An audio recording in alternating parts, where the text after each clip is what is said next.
Well, it's been a while since y'all guys have seen me. I haven't even filmed a video since deer season. It didn't get a whole lot then, but we're back at it at springtime. Getting after these turkeys over here in Kentucky. It's opening day. Like I've said, on Instagram and some different things, 2020 was not the greatest year in many different ways. Not just hunting, and which I'm sure a lot of y'all can attest to that. I know that COVID was just, it had so many different avenues of, being bad. It was bad on families. It divided a lot of people. People thought it was a conspiracy. Some people went overboard thinking it was, so real that they were being too safe, and just so much different stuff. And to be honest, I kind of was always in the middle of it. I did what I had to do to try to be safe, but I still ended up getting it. And most people that I knew did end up getting it. And my grandpa ended up getting it. And unfortunately, he passed away back in December. So pretty much, and he was sick all through deer season. So it was just a bad deal. It kind of made me not have the itch to deer hunt as much as I did, normally would. But I mean, it was still a good deer season as far as seeing deer, and I did enjoy myself other than worrying about him. But I know now, he's not in that pain anymore. It was tough watching him like that. But anyways, here we are. It's 2021. We're turning a curve here, hopefully, and going to see a lot of good things this year, a lot of blessings, and hopefully it starts this morning with killing a big nice tom. And I'm going to head over here to Kentucky by myself. See, that's another thing I missed out on last year because of COVID. Kentucky shut down their season, or they shut down for out-of-staters. I wasn't allowed to, travel and go into the state and hunt, which really, really sucked. So that's my favorite turkey hunting spot. It's mainly the best turkey hunting spot I got. And but anyways, heading back over there today. 2 years since I've been over here hunting, and I'm hoping that I get in them.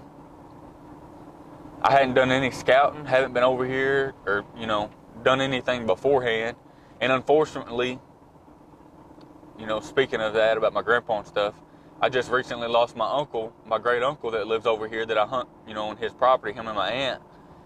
He just passed away just 2 or 3 weeks ago. So I'm going to try to hunt and stuff, and then I'm going to visit with her, and, I'm sure she's lonely. I'm going to visit with her for a while and try to help her or see what she needs, see if she needs me to do anything while I'm over here.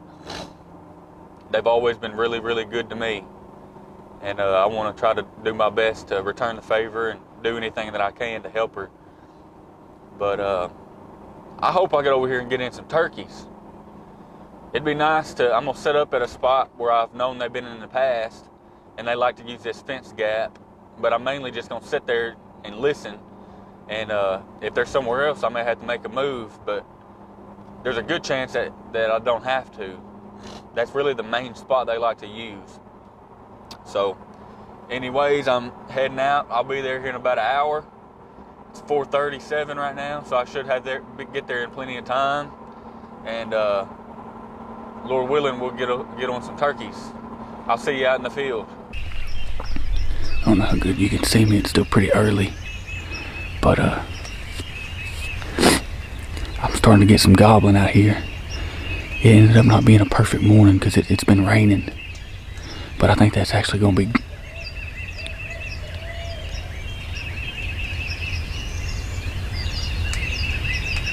Sorry, trying to listen. Most of the turkeys I'm hearing are pretty far back here on the other property. But I have heard a couple that wasn't very far. But I think that this being wet like this is going to be key to these fields. I feel like them turkeys are going to be strutting out in the fields, trying to dry off. So that's why I'm just gonna sit here, be patient, and see if anything gobbles around here. The owls and the crows are getting it, so if anything's gonna gobble, it should. If not, I'll make a move here in a little bit and get as far as I can.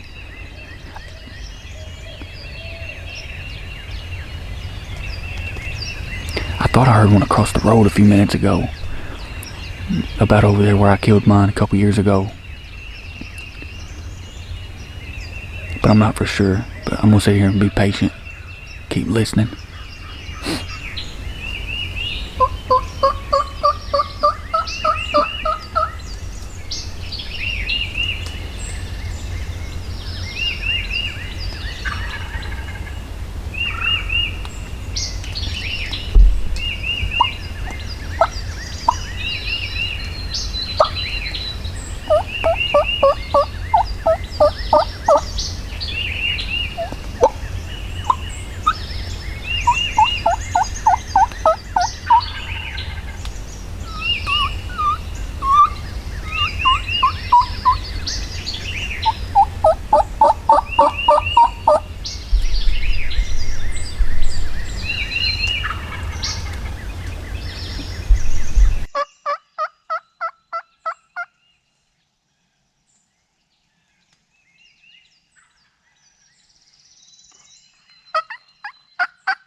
It's been an eventful morning. It didn't go exactly to plan, but I mean, it's opening day and I've already been on a turkey, so I wish I'd have just stayed my butt put right here. Off the roost, I heard several gobbling on the neighboring property. They were pretty far away, and then right up a little north of me, my family's property kind of jags all the way up in there, so I could have eased out that way and then eased out there closer to them. But then I heard some gobbling over here on their property too, and that's pretty much all their property, and they wasn't very far. There was one that was just tearing it up, and I couldn't tell if it was a jake or if it was a gobbler, but it was hammering. I mean, it's over and over. And these were so far away, I was like, man. And I've been in the past where I started chasing them, and they always just head that way, farther and farther away on the neighboring property. So I made my mind up, if that one gobbles one more time, I'm going to pack my stuff up and start heading that way. And I mean, I had done sat here for a while. It was on the ground. And I packed my stuff up and then made it about halfway across the field. And I heard a crow light up. And I was like, well, I'm going to sit here real quick, just stand here. And I heard that one gobble, of course. But then I heard one gobble back this way, and it sounded like it was closer. So I was like, well, I don't know what to do now. So I started making my way back this way just to, to try to beat it to this spot. And I didn't even make it over here, and he lit up again, and he was like right there. So I jumped in the fence row over there and didn't have a good setup. He probably would have saw me if he came out in that field. But man, he hung up on this fence line over here and would not come across. I don't really know why, because there's a gap where they can walk right through it. But there was something that was holding him up. And he gobbled and gobbled in that same spot, never would budge. I even picked my stuff up and was going to try to ease closer, but I mean, he was right here, 100 yards away. And I was like, sure enough, as soon as I get up to go, he's going to see me, and I'm going to screw it all up. Well, in the middle of that cat and mouse game, a couple deer popped up. I didn't even see them. They was right out here in the field, right in front of me. And they start blowing and carrying away because they seen me or smelled me.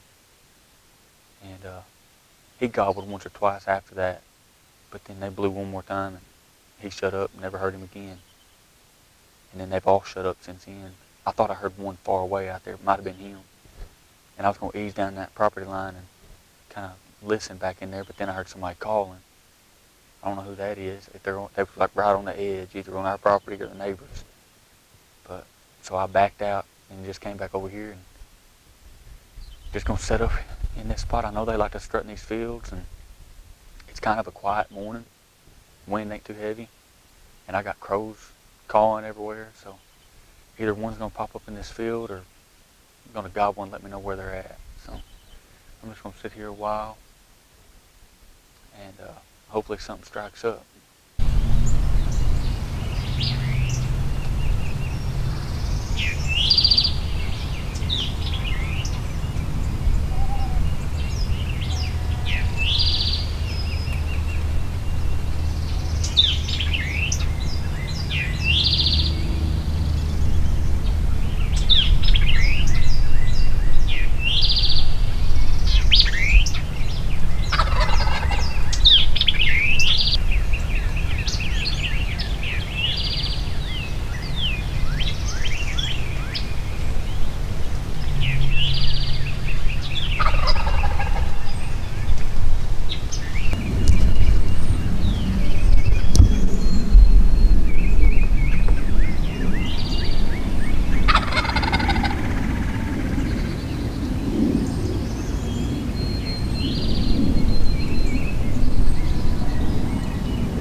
Well, ended up getting it done. Ended up having to leave that bird that y'all see in the video. He hung up and I didn't have no way to get on him. Kind of been a frustrating morning because of that. He just did not commit. And but learning from that, I seen, you know, you can see he's on top of that ridge and that hill the whole time I was on him at about 80 to 100 yards, and I was at the bottom of it. And so I learned my lesson there. Well, long story short, I go to leave. I get my truck. I mean, I'm heading back to Missouri, heading back home. And I just happened to glance at the very back of the property as I come around the curve of the road. And I seen a couple of big birds out here in the green pasture. I knew it was turkeys, but I was like, man, they gotta be longbeards or something. They're big birds. And so I was like, you know what, I ain't doing nothing today. I'm gonna ease back in there and see if I can't come back through here. There's a big patch of woods right here that separates where I could sneak up to this pasture on them. And so that's what I did. And I actually visited with my aunt for a little bit when I was up there. And so then I eased back here and quite a bit of time had passed. And I army crawled up. I got to the top of this hill with them, and I army crawled and stuff, and I never seen them. And so I kind of turned my back away from him and kind of called a little bit, and he gobbled. One of them gobbled. He's right off. They crossed the hill and got over in the valley. So I kind of army crawled a little closer to the edge back there, and set up against a little bitty tree. And you're not seeing any of this on camera because I had to leave the camera back here in the woods because I was trying to sneak up on them, and I was scared I was going to spook them trying to bring that camera. So I eased out there and set up against that tree. And a little bit of time had passed. They had kind of split up. There was two that I could see out there, and the other one was gobbling, but he was moving around behind me, and I thought he might sneak in there on me. And then I thought I heard something. So I kind of turned around real easy and was looking, never seen nothing. And I bring my head back forward, and at about 15 yards, if that, maybe 10, there's two of them two that were together just staring at me. And one of them goes into full strut, and then he gobbles like right in front of my face. And I didn't have my gun up, so I slowly started to bring it up, and just fortunately, they both really just kind of slowly started to walk off. They didn't even put or nothing. I don't really know why. I guess they wasn't that spooked. And I was able to get the shot on him and just dropped him like a hammer. He didn't even flop but a couple times, and he was done. But I mean, he's a good 2-year-old bird, probably inch spurs, probably about an inch, and then got 9 or 10 inch beard. And it's opening day, so you can't ask for nothing better than that. I'm sorry that I didn't get that on video. I really am, because that's just what I want to do. And you know, I was trying to get that on video out there this morning, and I was able to capture some good video. But it's just tough self-filming turkey hunting, man. Especially when you have to sneak up on them like this and army crawl and do a bunch of moving. And I got the GoPro, and I was going to put it on my gun, but the GoPro died because I've been in so much action all morning. There's one still gobbling right out here. I better hurry up and get this wrapped up because I'm going to come back Monday, and hopefully I'm going to tag out. That turkey ain't even 100 yards. Anyways, hope y'all enjoyed this video, and I hope we got more to come. Stay tuned, we've been bow hunting.